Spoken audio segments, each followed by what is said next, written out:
Bay win the NFC South.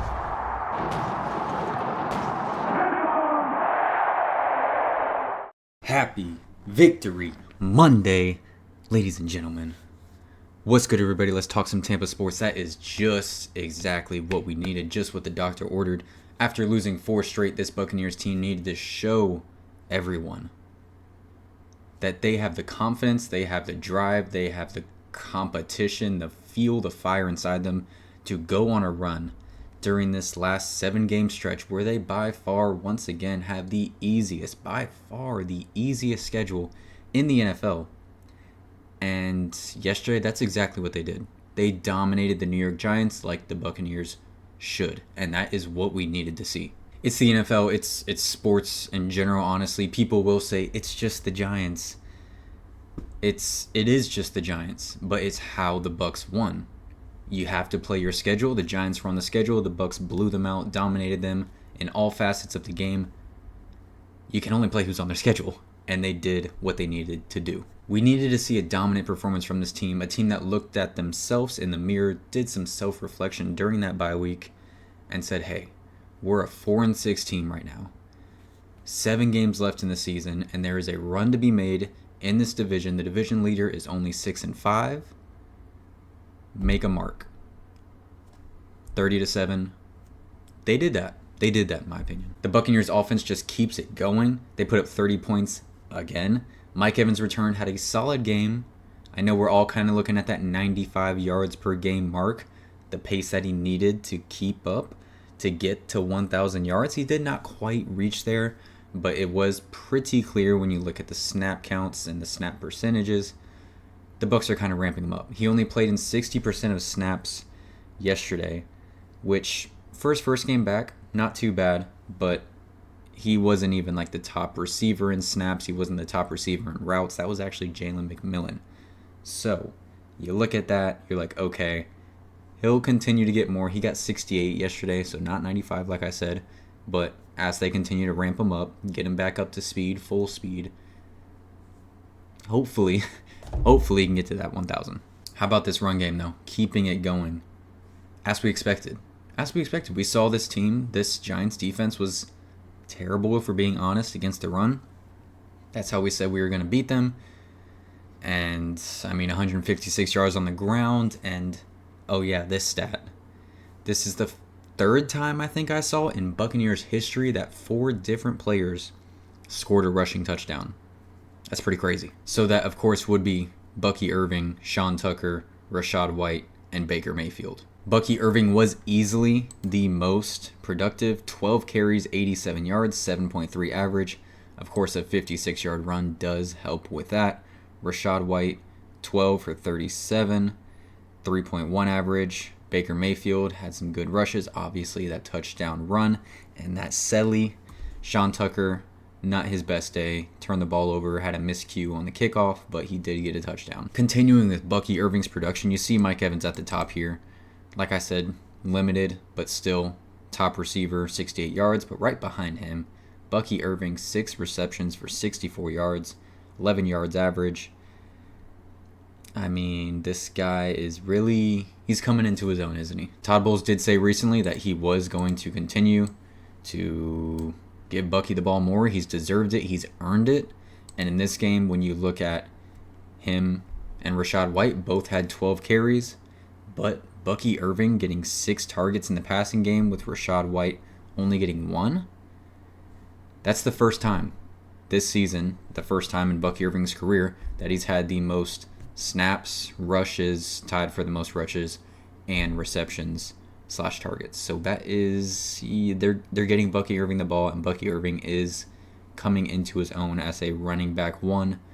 Still obviously going to be running back by committee, because Rachaad White does a lot of really good things, and I think that he doesn't get too much credit for because they're not like stats sheet stuffers. It's a lot of blocking. But at the end of the day, you look at this season entirely and Bucky Irving's numbers, just running the ball for sure, they do beat out Rachaad White. And now that they're getting him the ball through the air too, Bucky Irving's taking over. I love that 1-2 punch though. I know Rachaad White, I've seen a lot of people kind of get on Rachaad White this season. I still love Rachaad White.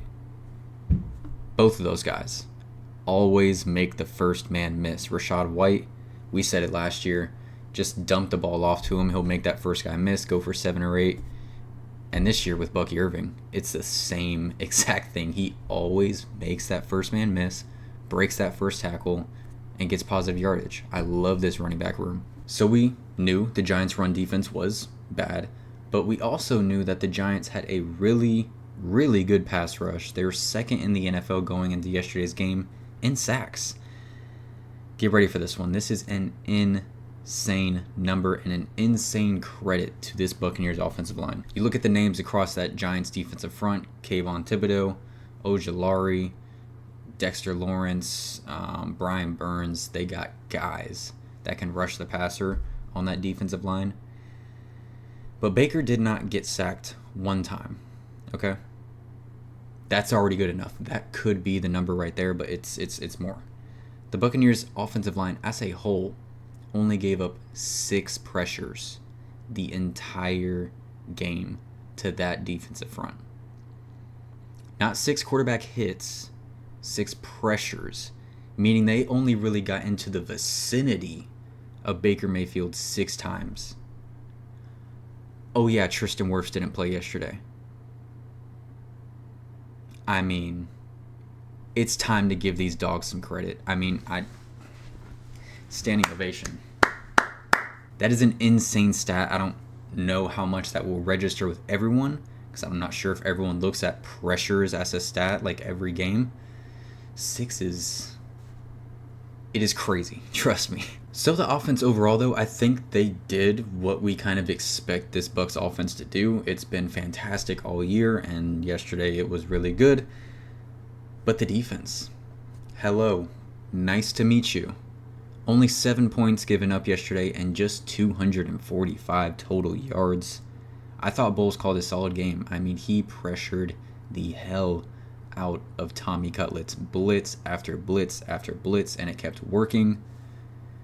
I know Todd Bowles has some eternal haters that no matter what he does will not like him as a head coach. But you have to admit, Todd Bowles called a really good game defensively yesterday with what he had and what he knew the Giants had with an inexperienced quarterback. Speed him up. Blitz, blitz, blitz. I think they said he blitzed 78% of snaps in the first half. Crazy. Just crazy. I think 33 is the Buccaneers' average. So 78, that's more than double what they normally do. And it worked. I think the Giants only had 45 total yards in the first half. And of course, people are going to say it's Tommy DeVito. It's Tommy DeVito. Who cares? Once again, you can only play who's on your schedule. Giving up only 45 yards in the first half, that's handling your business. For the guys on that defense, simply put, Levante David is him, Kalijah Kancey is him, Vita Vea is him. That interior defensive line, oh my goodness. Dominant. And they continue to dominate and get more dominant as the season goes on. Both of those guys are kind of in a friendly race for the top guy, the top sack leader on the team, both going for double-digit sacks. We'll see how that goes the rest of the year. I think both of them do have a really good chance to get it, and the fact that Kalijah Kancey, just giving him his flowers, by the way, the fact that Kalijah Kancey is right there behind Vita Vea after missing the first 5 or 6 games, that kid's a stud. I say he's a kid, he's probably the same age as me, but he's a baller. The Bucs defense did not escape without injury, though. It's just expected. Something's going to happen, and yesterday it was Jordan Whitehead. Feared to have torn his pectoral muscle, which will put him out for the season. Not great. Not great. This secondary the entire year has always had someone missing. The only game they've been fully healthy was for the first half of the first game of the season. So, yeah. Not great. It does seem like the Buccaneers picked up Mike Edwards last week at the perfect time. He can slot into that role, but it does hurt losing Jordan Whitehead, who does bring a lot to this defense. Has he had some miscues this season in coverage? Yes, but he does bring some toughness, some physicality, some run defense that you need. So he'll be missed, and get well soon, Jordan Whitehead. Time for our salutes of the game. You look at Baker Mayfield. You say 0 touchdowns, less than 300 yards. Okay, Baker Mayfield played a hell of a game. It's about the moments that win or lose you a game, and Baker Mayfield in all of those moments, even though the game was never in question, he won the Bucs the game. When you look at Sean Tucker fumbling on the goal line, Baker Mayfield being the only guy on the field to see it, sprinting down the field with Bucky Irving on his 56-yard run to extend it for 10 more yards while throwing a block. Yes, your quarterback is running 40 yards down the field, 45 yards down the field, throwing a block for your running back so that he can get 10 more yards on that play. There is not another quarterback in the league doing that. Baker Mayfield is just this different type of personality, and it's just what he does. There's so many others. Just trying to think off the top of my head. Backed up in their end zone, 3rd and 10 from the 5-yard line. Baker Mayfield scrambles for the first down. They go on to score a touchdown on that 95-yard drive. There's so many things that he did yesterday that was just perfect. The celebration. He gets knocked out of bounds. He starts a little skirmish, a friendly skirmish that kind of ignites his team, continues to score touchdown. How can you not love this guy? Ask the quarterback of your football team. Later in the game, he gets knocked out. The Bucs are already blowing them out. Game's pretty much over, out of hand. They say, Baker's questionable return. Next drive, who's under center? This guy, he's him. Salute Baker Mayfield. Next up is Justin School, who got absolutely obliterated by this Buccaneers fan base after week 2 against the Detroit Lions, kind of deservedly so. It was really tough to watch. But game after game, week after week, start after start, he continues to get better and better and better. And yesterday he was the left tackle in that offensive line that only gave up 6 pressures the entire game to the defense that was 2nd place in the NFL in sacks. Salute, Justin School. You deserve that. Continue improving, my guy. Lastly, just that interior defensive line. Vita Vea, Kalijah Kancey dominated yesterday, dominated the day before that, will dominate tomorrow. They're ballers. It's funny how Kalijah Kancey, when asked about Vita Vea, he was like, he's just this freak of nature. Like, he's so strong, he's so powerful, he's so dominant. Imagine what he would be like if he actually played angry. Because Vita's not this angry guy. He's more lighthearted, cracks a lot of jokes.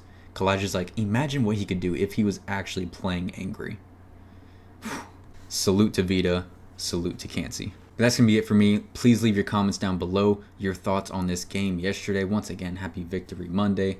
Hope you guys had a great start to your week. I know I did. That win on Sunday always makes me in a better mood on this Monday. So thank you so much for watching. Please like and subscribe if you have not already. Go Bucs, and y'all have a blessed one.